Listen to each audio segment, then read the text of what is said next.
ಒಂದು ಗಟ್ಟಿ ಕಥೆಯನ್ನು ಹೊತ್ತು ಪೋಷಕರಿಗೆ ಹಾಗೆ ಮಕ್ಕಳಿಗೆ ಬಹಳ ಮುಖ್ಯವಾಗಿ ಬೇಕಾದಂತ ಸರ್ವಂತರ್ಯಾಮಿ ಸಿನಿಮಾ ಇದೇ ತಿಂಗಳ 17ನೇ ತಾರೀಕು ರಾಜ್ಯಾದ್ಯಂತ ರಿಲೀಸ್ ಆಗ್ತಾ ಇದೆ. ಅದರ ನಿರ್ದೇಶಕರು ರಂಗಸ್ವಾಮಿ ಸರ್ ನಮ್ಮ ಜೊತೆ ಇದ್ದಾರೆ. ಅವ್ರನ್ನ ಮಾತಾಡ್ತಾ ಹೋಗೋಣ. ಈ ತರ ಕತೆ ಯಾಕೆ ತಗೊಂಡಿದ್ದು ಅಂತ. ರಂಗಸ್ವಾಮಿ ಸರ್ ನಮಸ್ತೆ, ಹೇಗಿದ್ದೀರಾ? ನಮಸ್ಕಾರ ಮೇಡಮ್, ಚೆನ್ನಾಗಿದ್ದೀನಿ. ನೀವು ಚೆನ್ನಾಗಿದ್ದೀರಾ? ನಾನ್ ಚೆನ್ನಾಗಿದ್ದೀನಿ. ಯಾಕಂದ್ರೆ ಇದು 30 ವರ್ಷದ ಕನಸು ನಿಮ್ಗೆ. ಇದು ಯಾಕಂದ್ರೆ ಏನೇನೋ ಮಾಡ್ಕೊಂಬಂದ್ರಿ, ಇದೇ ಇಂಡಸ್ಟ್ರಿನಲ್ಲಿ ಇದ್ರಿ, ಆದ್ರೆ ಇವತ್ತು ನಿಮ್ಮ ಆಸೆ ಈಡೇರಿದೆ ಒಬ್ರು ನಿರ್ದೇಶಕನಾಗಿ. ಸೊ ಈ ಜರ್ನಿ ಬಗ್ಗೆ ಹೇಳೋದಾದ್ರೆ ಸರ್? ಈ ಜರ್ನಿ ಬಗ್ಗೆ ಹೇಳೋದಾದ್ರೆ, ನಾನು ಬೇಸಿಕಲಿ ನಾನು ರಂಗಭೂಮಿ ಕಲಾವಿದ, ಜೊತೆಗೆ ನಾನು ಕ್ಲಾಸಿಕಲ್ ಡ್ಯಾನ್ಸರು. ನಾನು ಒಂದು ಟೈಮಲ್ಲಿ ಏನಾದರೂ ಮಾಡಬೇಕು, ಇಂಡಸ್ಟ್ರಿಯಲ್ಲಿ ಇರಬೇಕು, ಇಂಡಸ್ಟ್ರಿಯಲ್ಲಿ ಬೆಳಿಬೇಕು, ಕಡೆಯವರೆಗೂ ಇಂಡಸ್ಟ್ರಿಯಲ್ಲೇ ಇರಬೇಕು ಅಂತ ಆಸೆ ಪಟ್ಟು ಬಂದವನು. ಕಡೆಗೆ ಇಂಡಸ್ಟ್ರಿಯಲ್ಲಿ ಇರೋಕ್ಕಾಗಲಿಲ್ಲ. ಮದುವೆ ಆಗೋವರೆಗೂ ಇದ್ದೆ. ಮದುವೆ ಆದಮೇಲೆ ನನಗೆ ಸಮಸ್ಯೆಗಳ ಸುರಿಮಳೆ ಜಾಸ್ತಿ ಆಯಿತು. ಕುಟುಂಬ, ಮಕ್ಕಳು ಎಲ್ಲರನ್ನೂ ಸಾಕಬೇಕು. ಬಟ್ ಇಲ್ಲಿ ಸಿನಿಮಾದಲ್ಲಿ ಬರೋವಂಥ ಆದಾಯ ಸಾಕಾಗ್ತಾ ಇರಲಿಲ್ಲ.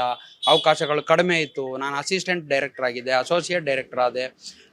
ಸಾಕಾಗಲಿಲ್ಲ. ಹಂಗಾಗಿ ಈ ಲೈನನ್ನು ಮನಸ್ಸಿಲ್ಲದೆ ಬಿಟ್ಟು ಮತ್ತೆ ಹೋದೆ. ಮತ್ತೆ ನಾನು ಎಲ್ಲೋ ಒಂಥರ ಕಾಡ್ತಾ ಇತ್ತು, ಎಲ್ಲೋ ಒಂದು ದಿವಸ ಮಾಡಬೇಕು, ಒಂದು ಸಿನಿಮಾ ಮಾಡಲೇಬೇಕು ಜೀವನದಲ್ಲಿ, ನಾವು ಇಷ್ಟೆಲ್ಲ ಮಾಡಿದ್ದೀವಿ ಅಂತ ಹೇಳ್ಬಿಟ್ಟು ಈಗ ಎಲ್ಲ ಒಂದು ಸೆಟ್ಲಾಗಿದ್ದೀವಿ. ಈಗೆಲ್ಲ ಕಷ್ಟಪಟ್ಟು ಒಂದು ಬೇರೆ ಬಿಸ್ನೆಸ್ಗೆ ಹೋಗಿ ನನ್ನ ಲೈಫ್ ಸೆಟ್ಲಾಗಿದ್ದೀನಿ. ನನ್ನ ಮಕ್ಳಿಗೂ ಹೇಳಿದೆ ಈ ಥರ ಅಂತ. ನನ್ನ ಮಕ್ಳಿಗೂ ಗೊತ್ತು, ನಮ್ಮಪ್ಪ ಇಂಡಸ್ಟ್ರಿಲೇ ಇದ್ದರು, ಪಾಪ ಅವರು ಆಸೆ ಪೂರೈಸ್ಕೊಳಕ್ಕಾಗಲಿಲ್ಲ. ಇವಾಗ ನಮ್ಮ ಅಪ್ಪಂಗೆ ಏನು ಬೇಕೋ ಮಾಡಲಿ, ನೀನು ಮಾಡಪ್ಪ, ನಾವಿದ್ದೀವಿ, ನಾವೆಲ್ಲ ಸಪೋರ್ಟ್ ಮಾಡ್ತೀವಿ ಅಂದರು. ನನ್ನ ಮಗಳು, ಅವಳು ಸಾಫ್ಟ್ವೇರ್ ಇಂಜಿನಿಯರು, ಅವಳು ಎಲ್ಲ ನಾನು ಸಪೋರ್ಟ್ ಮಾಡ್ತೀನಿ ಅಂತ ನನ್ನ ಮನೇಲೆಲ್ಲ ಸಪೋರ್ಟ್ ಮಾಡಿದ್ರು. ಈಗ ಒಂದು ಸಿನಿಮಾ ಮಾಡಿದೆ ಮೇಡಮ್, ಒಂದು ಕತೆ ಬರೆದು, ಚಿತ್ರಕಥೆ ಬರೆದು. ಮತ್ತು ಸುಮ್ಮನೆ ಈಗ ಸಿನಿಮಾ ಅಂದರೆ ಈಗ ಒಡಿ ಬಡಿ, ರಕ್ತ, ಮಚ್ಚು, ಲಾಂಗು, ಆಮೇಲೆ ಏನೋ ಒಂದು ಏನು ಡ್ಯಾನ್ಸ್ ಅಂತಾರಲ್ವ, ಅದು ಐಟಮ್ ಡ್ಯಾನ್ಸು, ಫೈಟು, ಇದೇ ಮಾಮೂಲಿ ಕತೆ, ಲವ್, ಇದೇ ಕತೆ ಮಾಮೂಲಿ ನೋಡಿ ಬೇಸರ ಆಗಿತ್ತು ನನಗೆ. ನಮ್ಮ ಡ್ಯಾನ್ಸ್ ಮಾಸ್ಟ್ರು ಒಬ್ರು ಇದ್ರು, ನಮ್ಮ ಗುರುಗಳು, ಡ್ಯಾನ್ಸು ಮತ್ತು ರಂಗಭೂಮಿ ಮಾಸ್ಟ್ರು ಅವರು ಏನೇ ಮಾಡಿದ್ರು ಸಮಾಜಕ್ಕೊಂದು ಸುದ್ದಿ ಮೆಸೇಜ್ ಕೊಡಬೇಕು. ಸುಮ್ಮನೆ ಎಲ್ಲರೂ ಮಾಡ್ದಂಗೆ ನೀನು 2 ಫೈಟು 2 ಸಾಂಗು ಮಾಡಿಬಿಟ್ಟು, ಐಟಮ್ ಸಾಂಗ್ ಒಂದು ಮಾಡಿಬಿಟ್ಟು ಮನೆಗೆ ಹೋಗೋದೇ ಪ್ರಯೋಜನ ಇಲ್ಲ, ವೇಸ್ಟ್ ಅದು ಮಾಡೋಕ್ಕೆ ಹೋಗ್ಬೇಡ ಅಂದರು. ಅದು ಮಾಡೋ ಬದಲು ಸುಮ್ಮನೆ ಇರೋ, ಅದು ಮಾಡೋಕ್ಕೆ ಬೇಕಾದಷ್ಟು ಜನ ಇದ್ದಾರೆ. ನೀನೇನು ಮಾಡಬೇಕು, ಯಾವತ್ತು ಏನೇ ಮಾಡಿದ್ರು ಒಂದು ಸಮಾಜಕ್ಕೆ ಒಂದು ಸಂದೇಶ ಕೊಡಬೇಕು. ಅವ್ರದ್ದು ಅವತ್ತಿಂದನೂ ಒಂದು ನಮ್ಮ ಗುರುಗಳದ್ದು ಒಂದು ಸಂದೇಶ ಕೊಡಬೇಕು ಅಂತ. ನಾವು ನಾಟಕ ಮಾಡಲಿ, ಒಂದು ಸೀರಿಯಲ್ ಮಾಡಲಿ, ಒಂದು ಸಿನಿಮಾ ಮಾಡಲಿ, ಏನೇ ಮಾಡಲಿ ಒಂದು ಸಂದೇಶ ಕೊಡಬೇಕು. ಇಲ್ಲ ಸುಮ್ಮನೆ ಯಾಕೆ ಮಾಡ್ತೀಯಾ? ಜನಕ್ಕೆ ಬುದ್ಧಿ ಕಲಿತಾರೋ ಇಲ್ವೋ, ನಾವು ಎಲ್ಲರಿಗೂ ಬುದ್ಧಿ ಕಲ್ಸೋಕ್ಕಾಗಲ್ಲ. ಬಟ್ ನಮ್ಮ ಡ್ಯೂಟಿ, ನಮ್ಮ ಒಂದು ಕರ್ತವ್ಯ ನಾವು ಮಾಡಬೇಕು. ಒಂದು ಸಮಾಜಕ್ಕೆ ಒಂದು ಸಂದೇಶ ಕೊಡಬೇಕು. ಇವಾಗ ಹಳೆ ರಾಜ್ಕುಮಾರ್ ಸಿನಿಮಾಗಳು ನೋಡಿ, ನೀವು ಎಷ್ಟು ಸಲ ನೋಡಿದ್ರು ಬೇಸರ ಆಗಲ್ಲ. ಹಾಡುಗಳು, ಹಳೆ ಸಿನಿಮಾಗಳು, ಅದರಲ್ಲಿ ಏನೋ ಒಂದು ಸಂದೇಶ ಇರ್ತದೆ. ರಾಜ್ಕುಮಾರ್ ಆ ಥರ ಒಂದು ಇವತ್ತು ಇಂಡಸ್ಟ್ರಿ ಇಲ್ಲ, ಎಲ್ಲ ಬದಲಾಗ್ಬಿಟ್ಟಿದೆ, ಬೇರೆ ಥರ ಬರ್ತದೆ. ಸಂದೇಶ ಕೊಡಂಗಿದ್ರೆ ಮಾಡು, ಇಲ್ಲಾಂದರೆ ಮಾಡಲೇಬೇಡ ಅಂತಾರೆ ನಮ್ಮ ಗುರುಗಳು.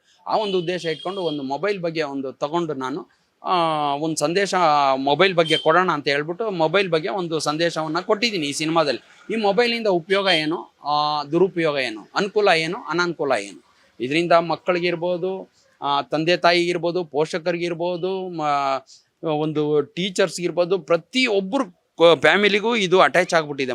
ಮೊಬೈಲ್ ಇಲ್ದೇ ನಾವು 1 ನಿಮಿಷನೂ ಇರೋದಿಲ್ಲ. ಮೊಬೈಲು ನಾನು ಅದು ಒಂದು ಸಾಂಗಲ್ಲಿ ಬರೆದಿದ್ದೀನಿ, ಮೊಬೈಲ್ ಇಲ್ಲದೆ ನಾವು 1 ನಿಮಿಷನೂ ಇರೋದಿಲ್ಲ. ಮೊಬೈಲಿಂದ ನಮಗೆ ಭಾಳ ತೊಂದರೆ ಆಗ್ತದೆ. ಮೊಬೈಲಿಂದ ಹಾರ್ಟು, ಕಿವಿ, ಕಿಡ್ನಿ, ಕಣ್ಣು ಎಲ್ಲ ಫೇಲ್ಯೂರು, ಇರಲಿ ಹುಷಾರು ಅಂತ ಅಂದ್ಬಿಟ್ಟು ಒಂದು ಸಾಂಗು ಬರೆದಿದ್ದೀನಿ. ನೀವು ಅದನ್ನು ಕೇಳಿ. ಆಮೇಲೆ ಈ ಮೊಬೈಲಿಂದ ಏನಪ್ಪ ಅಂದರೆ, ಈ ಮೊಬೈಲ್ನ ನೋಡಿ ನಾನು ಹಿಂಗೆ ಇಟ್ಕೊಂಡ್ರೆ ಈ ನನ್ನ ಕೈಯನ್ನು ನೀವು ಹಿಂಗೆ ಮಡ್ಚಿಬಿಡ್ಬೋದು ಈಸಿಯಾಗಿ. ಈ ಮೊಬೈಲ್ನ ನಾನು ದೂರ ಇಲ್ಲಿ ಇಟ್ಬಿಟ್ರೆ ನೀವು ನನ್ನ ಕೈನ ಮಡ್ಚೋಕ್ಕಾಗಲ್ಲ. ಅಷ್ಟು ಸುಲಭವಾಗಿ ಮಡ್ಚ್ಬೋದು, ಅಷ್ಟು ಸುಲಭವಾಗಿ ಮಡ್ಚೋಕ್ಕಲ್ಲ, ಅಷ್ಟು ಪವರ್ ಇದೆ ಅದರಲ್ಲಿ. ಇನ್ ಫ್ಯೂಚರು ಮೊಬೈಲಿಂದ ಭಾಳ ತೊಂದರೆ ಆಗುತ್ತೆ ಮಕ್ಕಳಿಗೆ, ಕಣ್ಣಿಗೆ ಭಾಳ ವೈರಸ್ಸು, ಭಾಳ ತೊಂದರೆ.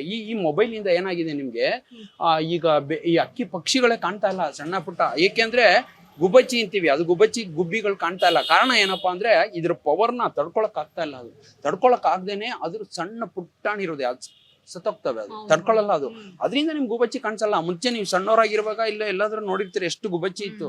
ಇಲ್ಲ ಇವಾಗ. ಮೊದಲಿಗೆ ಅಂದರೆ ಲ್ಯಾಂಡ್ಲೈನ್ ಇತ್ತು. ಲ್ಯಾಂಡ್ಲೈನ್ ವೈರಲ್ಲಿ ಬರೋದು, ವೈರ್ ಒಳಗಡೆ ಹೋಗೋದು, ಯಾರಿಗೂ ತೊಂದರೆ ಇರಲಿಲ್ಲ. ಇದು ಹೊರಗಡೆ ಬಿಟ್ಬಿಟ್ಟಿದ್ದಾರೆ, ಎಲ್ಲ ಹೊರಗಡೆ ಗಾಳಿಯಲ್ಲಿದೆ. ಇದು ನಿಮಗೂ ಹೋಗುತ್ತೆ, ನನಗೂ ಹೋಗುತ್ತೆ, ಅವ್ರಿಗೂ ಬರುತ್ತೆ, ಎಲ್ಲರಿಗೂ ಬರುತ್ತೆ. ಬಟ್ ಇದನ್ನ ಬಿಟ್ಟಿರಂಗಿಲ್ಲ. ಇದು ಮ್ಯಾಗ್ನೆಟ್.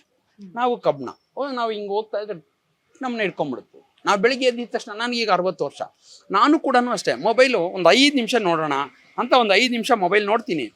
ನನಗೆ ಗೊತ್ತಿಲ್ದಂಗೆ 2 ಗಂಟೆ ನೋಡಿರ್ತೀನಿ. ಅಷ್ಟು ಒಂದು ಕಂಟೆಂಟ್ಸ್ ಇದೆ, ಮುಗಿಯೋದೇ ಇಲ್ಲ. ಈ ಮೊಬೈಲಿಂದನೇ ಜನ ಥಿಯೇಟ್ರಿಗೆ ಬರ್ತಾ ಇಲ್ಲ. ಮೊದಲಿಗೆ ನಾವು ವಾರ ಎಲ್ಲ ಕೆಲಸ ಮಾಡಿ ಸಾಕಾಗಿರ್ತೀವಿ, ಏನೋ ಒಂದು ಎಂಟರ್ಟೈನ್ಮೆಂಟ್ ಬೇಕು, ಒಂದು ನಾಟಕ ನೋಡೋಣ, ಒಂದು ಸಿನಿಮಾ ನೋಡೋಣ ಅಂತ ಇದ್ವಿ.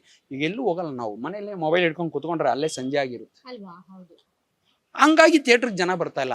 ನನ್ನ ಉದ್ದೇಶ, ಬೇರೆಯವ್ರ ಬಗ್ಗೆ ಗೊತ್ತಿಲ್ಲ, ನನ್ನ ಒಂದು ಇದು ಅದಕ್ಕೋಸ್ಕರ ಜನ ಬರ್ತಾ ಇಲ್ಲ ಥಿಯೇಟ್ರಿಗೆ. ಎಂಟರ್ಟೈನ್ಮೆಂಟ್ ಇಲ್ಲೆಲ್ಲ ಸಿಗ್ತಾ ಇದೆಯಲ್ಲ, ಬೇಕಾಗಿರೋದು ಬೇಡದೇ ಇರೋದು ಎಲ್ಲ ಸಿಗ್ತಾ ಇದೆಯಲ್ಲ, ಮಕ್ಕಳಿಂದ ದೊಡ್ಡೋರವರೆಗೂ ಎಲ್ಲ ಸಿಗ್ತಾ ಇದೆಯಲ್ಲ. ಅದಕ್ಕೆ ಮಕ್ಕಳನ್ನು ಇದನ್ನು ನೋಡಿ ಹಾಳಾಗ್ತಾ ಇದ್ದಾರೆ. ಮಕ್ಕಳಿಗೆ ಇದು ಕೊಡಬೇಡಿ ಅಂತ ಅಂದ್ಬಿಟ್ಟು ಆ ಒಂದು ಹೇಳಕ್ ಕೊಟ್ಟಿದ್ದೀವಿ ನಮ್ಮ ಸಿನಿಮಾದಲ್ಲಿ. ಮಕ್ಕಳಿಗೆ ಇದು ಕೊಡಬೇಡಿ ಅಂದರೆ ಅವ್ರು ಕೇಳಲ್ಲ, ಬಟ್ ಸಾಧ್ಯವಾದಷ್ಟು ಅವಾಯ್ಡ್ ಮಾಡಿ, ಮಕ್ಕಳಿಂದ ದೂರ ಇಡಿ ಮೊಬೈಲು ಅಂತ. ಒಂದು ಮಕ್ಕಳಿಗೆ ಇವಾಗ ಒಂದು ಸಿನಿಮಾ ಬಂದರೆ ಒಂದು ಸಿನಿಮಾ ಬರುತ್ತೆ, ಅದು ವಯಸ್ಕರು ಮಾತ್ರ ನೋಡೋಂಥ ಸಿನಿಮಾ. ಈಗ ನಾವೇನು ಮಾಡ್ಬಿಟ್ಟಿದ್ದೀವಿ, ಈ ಮೊಬೈಲಲ್ಲಿ ಏನಿಗೆ ಗೊತ್ತಾ, ಅಲ್ಲಿ ವಯಸ್ಕರು ಹೋದ್ರೇ ಬಿಡೋದು ಆ ಸಿನಿಮಾಗೆ ಥಿಯೇಟ್ರಲ್ಲಿ. ಚಿಕ್ಕ ಮಕ್ಳು ಹೋದ್ರೆ ಎಲ್ಲರೂ ಬೈತಾರೆ, ಹಿಂಗೆ ಮಕ್ಕ ನೋಡ್ತಾರೆ, ಏನೋ ಈ ಸಿನಿಮಾ ಬಂದಿದೆ ನೋಡಿ ಅಂತ ಬೈಕ್ ಕಳಿಸ್ತಾರೆ. ಇದು ಹಂಗಲ್ಲ, ಇದರಲ್ಲಿ ಒಳ್ಳೇದು ಕೆಟ್ಟದ್ದು ಮಕ್ಕಳಿಂದ ಹಿಡಿದು ದೊಡ್ಡವ್ರವ್ರಿಗೂ ಎಲ್ಲಾನು ನೋಡ್ಬೋದು, ಎಲ್ಲ ಈಸಿಯಾಗಿ ನೋಡ್ಬೋದು. ಅದು ತುಂಬ ತಪ್ಪು. ಆಮೇಲೆ ಆರೋಗ್ಯಕ್ಕೂ ಹಾನಿ. ನಮ್ಮ ಮೊಬೈಲ್ದು ಒಂದು ಸಾಂಗ್ ಬರ್ದಿದ್ದೀನಿ, ನೀವು ಕೇಳಿ, ಅದರಲ್ಲಿ ಎಲ್ಲ ಬರ್ದಿದ್ದೀನಿ ನಾನು. ಆರೋಗ್ಯಕ್ಕೂ ಹಾನಿ ಕೇಳು. ಆಮೇಲೆ ಆನ್ಲೈನ್ ಗೇಮ್ ಆಡ್ಬಿಟ್ಟು ಮೊಬೈಲಿಂದ ಎಷ್ಟೋ ಜನ ಸೂಸೈಡ್ ಆತ್ಮಹತ್ಯೆ ಮಾಡ್ಕೊಂಡಿದ್ದಾರೆ. ಮೊಬೈಲ್ ಕೊಟ್ಟಿಲ್ಲ ಅಂದ್ಬಿಟ್ಟು ಎಷ್ಟೋ ಜನ ಮಕ್ಕಳು ಆತ್ಮಹತ್ಯೆ ಮಾಡ್ಕೊಂಡಿದ್ದಾರೆ. ಆಮೇಲೆ ಈ ಮೊಬೈಲಿಂದ ಒಂದಲ್ಲ ಎರಡಲ್ಲ, ಈಗ ಆನ್ಲೈನ್ ಬೆಟ್ಟಿಂಗ್ ಕಟ್ಟಿ ಇದು ಆಮೇಲೆ ಅವನ ಒಬ್ಬ ಉತ್ತರ ಪ್ರದೇಶ ಇರ್ತಾನೆ, ಅವನ್ನ ಬರೀ ನಾನು ಮೊಬೈಲಲ್ಲೇ ನೋಡ್ಬಿಟ್ಟು ಈ ಹುಡುಗಿ ಅವನ್ನ ಒಪ್ಕೊಂಡ್ಬಿಡ್ತಾಳೆ, ಇವನೊಂದು ಚಾಟಿಂಗ್ ಮಾಡ್ತಾನೆ, ಅವಳೊಂದು ಮಾಡ್ತಾಳೆ, ಮೊಬೈಲಲ್ಲೇ ಅವ್ರು ಒಂದಾಗ್ಬಿಡ್ತಾರೆ. ಕಡೆಗೆ ಅವನು ಏನು ಮಾಡ್ತಾನೆ, ಅವನು ಯಾವನೋ ಉತ್ತರ ಪ್ರದೇಶನು, ಅವ್ನು ನಮ್ಮ ಪರಿಚಯ ಇರಲ್ಲ, ಅವನ ಜೊತೆ ಇವಳು ಬರೇ ಮೊಬೈಲಿಂದ ಫ್ರೆಂಡ್ಸ್ ಆಗಿ ಹೋಗಿ ಇವ್ರ ಜೀವನಗಳನ್ನ ಹಾಳು ಮಾಡ್ಕೋತಾವ್ರೆ. ಅವನು ಒಂದು 2-3 ವರ್ಷ 2-3 ತಿಂಗಳು ಇಟ್ಕೊಂಡು ಲಾಸ್ಟ್ ಬಿಟ್ಬಿಡ್ತಾನೆ. ಸರ್, ಈ ಸಿನಿಮಾದಲ್ಲಿ ಮೊಬೈಲ್ ಬಳಕೆ ಒಂದ್ ಮಾತ್ರ ಅಲ್ಲ, OTP ಕೊಟ್ಟು ದುಡ್ಡು ಕಳ್ಕೊಳ್ಳೋರ್ ಬಗ್ಗೆ ಇದೆ, ಆಮೇಲೆ ಯಾರ್ದೋ ಸೋಷಿಯಲ್ ಮೀಡಿಯಾದಲ್ಲಿ ಪರಿಚಯ ಆಗಿ ಜೀವನ ಹಾಳು ಮಾಡ್ಕೊಂಡಂತ ಹೆಣ್ಮಕ್ಳು ಕತೆ ಇದೆ. ಇದೆಲ್ಲ ಹೆಂಗೆ ಸರ್, ನಿಮ್ಮ ಜೀವನಕ್ಕೆ ಹತ್ರವಾಗಿತ್ತಾ ಏನು ಈ ತರ ಕಥೆಗಳು? ಎಲ್ಲಾನು ಇದೆ. ಅಂದ್ರೆ ಹೆಂಗೆ ಅಂದ್ರೆ, ನಾನೇನು ಇದನ್ನ ಕಥೆನ ಬರ್ದಿಲ್ಲ, ನಾನೇನು ಇದನ್ನ ಯೋಚನೆ ಮಾಡಿ ಯಾವುದೂ ಬರ್ದಿಲ್ಲ. ನನ್ನ ಕಣ್ಣು ಮುಂದೆ ನಡೆದಿರುವಂತ ಘಟನೆಗಳು. ನಾನು ದಿನ ಪೇಪರ್ ಓದ್ತೀನಲ್ಲ, ಆ ಪೇಪರಲ್ಲಿ ಇರೋಂಥ ಘಟನೆ, ಟಿವಿ ನೋಡ್ತೀನಿ, ಟಿವಿಯಲ್ಲಿ ಬರುವಂತ ಒಂದು ಘಟನೆ, ಆಮೇಲೆ ವಾಕಿಂಗ್ ಹೋಗ್ತೀನಿ, ಪಾರ್ಕಲ್ಲಿ ನೋಡ್ತೀನಿ, ಇಲ್ಲಿ ಹೋಟ್ಲ್ ಹತ್ರ ನೋಡ್ತೀನಿ, ಜನಗಳೆಲ್ಲ ಅವರು ಯಾರ್ಯಾರ ಸಮಸ್ಯೆ ಏನು ಎಲ್ಲ ನೋಡ್ಬಿಟ್ಟು ಅದನ್ನು ನಾನು ಕ್ರಿಯೇಟ್ ಮಾಡಿ ಬರ್ದಿದ್ದೀನಿ. ಅಷ್ಟು ಬಿಟ್ಟು ನಾನೇನು ಸ್ವಂತ ಇದನ್ನು ಯೋಚನೆ ಮಾಡಿ ನಾನು ಸ್ವಂತ ಬುದ್ಧಿವಂತಿಕೆಯಿಂದ ಯಾವುದೂ ಬರ್ದಿಲ್ಲ. ಸಮಾಜದಲ್ಲಿ ಸುತ್ತಮುತ್ತ ನಡೆಯುವಂಥ ಘಟನೆಗಳನ್ನೇ ನಾನು ಆಧಾರವಾಗಿ ಇಟ್ಕೊಂಡು ಒಂದು ಸಿನಿಮಾ ಮಾಡಿದ್ದೀನಿ. ಅಸಿಸ್ಟೆಂಟ್ ಡೈರೆಕ್ಟರ್ ಆಗಿ ಕೆಲಸ ಮಾಡಿದ್ರಿ, ಒಂದಷ್ಟು ಇಂಡಸ್ಟ್ರಿನಲ್ಲಿ ಒಂದಷ್ಟು ಅನುಭವ ಪಡ್ಕೊಂಡು ಸಫರ್ ಆಗಿದ್ರಿ.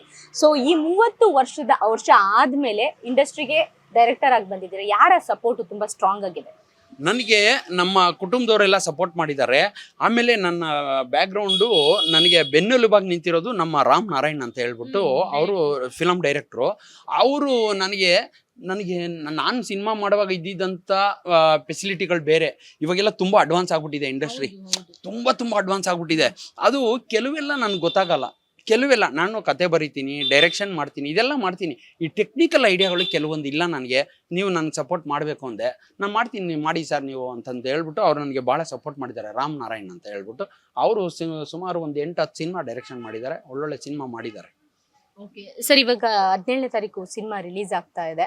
ಯಾರು ಬದಲಾವಣೆ ಆಗ್ಬೋದು ಸರ್ ಇದರಿಂದ, ನಿಮ್ಮ ಸಿನಿಮಾ ನೋಡಿದವರು? ಇದರಲ್ಲಿ ಯಾರು ಬದಲಾವಣೆ ಆಗ್ಬೋದು ಅಂತ ನಾವು ಹೇಳೋಕ್ಕಾಗೋದಿಲ್ಲ. ಅದು ಅವರವರ ಮನಸ್ಥಿತಿಗೆ ಬಿಟ್ಟಿದ್ದು. ನಮ್ಮ ಕರ್ತವ್ಯವನ್ನು ನಾವು ಮಾಡಿದ್ದೀವಿ. ಎಲ್ಲರಿಗೂ ಪೇರೆಂಟ್ಸ್ಗೂ ಹೇಳಿದ್ದೀವಿ, ಮಕ್ಕಳಿಗೂ ಹೇಳಿದ್ದೀವಿ, ಇದು ಜಾಸ್ತಿ ಉಪಯೋಗಿಸ್ಬೇಡಿ, ಇದರಿಂದ ಅನಾನುಕೂಲ ಜಾಸ್ತಿ ಇದೆ ಅನುಕೂಲಕ್ಕಿಂತ ಅಂತ ಹೇಳಿದ್ದೀನಿ. ಆಮೇಲೆ ಸಣ್ಣ ಮಕ್ಕಳಿಗೆ ನೀವು ಬರೀ ಕೀಪ್ಯಾಡ್ ಕೊಡಿ, ಈ ಥರ ಫೋನ್ ಕೊಡಬೇಡಿ, ಆ ಥರ ನಾನು ಒಂದು ಉದ್ದೇಶ ಆ ಥರ ಹೇಳಿದ್ದೀವಿ. ಆಮೇಲೆ ಈಗ ಅದೇ ಹೇಳಿದ್ನಲ್ಲ ನಿಮಗೆ, ಒಂದು ಸಿನಿಮಾಗೆ ಹೋದರೆ ಅಲ್ಲಿ ಬೇರೆಯವ್ರು, ಈಗ ಒಂದು ಮದುವೆ ಆಗ್ಬೇಕಾದ್ರೆ ಈಗ 18 ವರ್ಷ ಹುಡುಗಿನಿಗೆ 21 ವರ್ಷ, ಆ ಥರ ಎಲ್ಲ ಕಾನೂನಿದೆ. ಒಂದು ಓಟ್ ಹಾಕ್ಬೇಕಾದ್ರೆ ನಾವು 18 ವರ್ಷ ತುಂಬಿರಬೇಕು. ಇದರಲ್ಲಿ ಯಾವುದೂ ಇಲ್ವೇ, ಎಲ್ಲನೂ ತಗೊಂಡ್ರೆ 5 ವರ್ಷದ ಮಗುಗೂ ಅದೇ ನೋಡ್ಬೋದು, ನಾನು 60 ವರ್ಷದವನು ಅದೇ ನೋಡ್ತೀನಿ. ಅದು ತಪ್ಪಲ್ವಾ? ಅದನ್ನು ಒಂದು ಸರಿಪಡಿಸಿ ಅಂತ ನಾನು ಈ ನಮ್ಮ ಸರ್ಕಾರಕ್ಕೆ ಒತ್ತಾಯ ಮಾಡ್ತೀನಿ. All the best sir. 17ನೇ ತಾರೀಕು ನಿಮ್ಮ ಕನಸು ನನಸಾಗ್ತಾ ಇದೆ. Thank you madam. ನಮ್ಮ ಸಿನಿಮಾ ಮಾಡಿದ್ದೀವಿ ಕಷ್ಟಪಟ್ಟು, ತಾವೆಲ್ಲ ಬಂದು ನೋಡಬೇಕು, ಎಲ್ಲ ಸಿನಿಮಾನ ಥಿಯೇಟ್ರಲ್ಲೇ ನೋಡಬೇಕು ಅಂತ ತಮ್ಮಲ್ಲಿ ಕಳಕಳಿಯ ಮನವಿಯನ್ನು ಮಾಡ್ತೀನಿ. ಸಿನಿಮಾ ನೋಡಿ ನಿಮ್ಮ ಅಭಿಪ್ರಾಯಗಳನ್ನು ನನಗೆ ತಿಳಿಸಿ ಅಂತ ನಾನು ತಮ್ಮಲ್ಲಿ ಮತ್ತೊಮ್ಮೆ ಕೇಳ್ಕೊತಾ ಇದ್ದೀನಿ. Thank you madam. ಎಸ್, ಒಂದು 30 ವರ್ಷದಿಂದ ಅದನ್ನೇ ಆ ಆಸೆನ ಹಂಗೆ ಅದ್ಮಿಟ್ಟುಕೊಂಡು ಇವಾಗ ಅದಕ್ಕೊಂದು ರೂಪವನ್ನ ಕೊಡ್ತಾ ಇದ್ದಾರೆ, ಒಂದೊಳ್ಳೆ ಸಿನಿಮಾವನ್ನ ಮಾಡಿದ್ದಾರೆ. ಎಲ್ರಿಗೂ ಬೇಕಾದಂತಹ ಸಿನಿಮಾ ಸರ್ವಂತರ್ಯಾಮಿ. ಇದಿಷ್ಟು ರಂಗಸ್ವಾಮಿ ಸರ್ ಅವರ ಮಾತಾಗಿತ್ತು. ಕ್ಯಾಮರಾ ಪರ್ಸನ್ ಋತ್ವಿಕ್ ಜೊತೆ ಸರೋಜಾ, ಅರಗಿಣಿ ಯೂಟ್ಯೂಬ್ ಚಾನಲ್.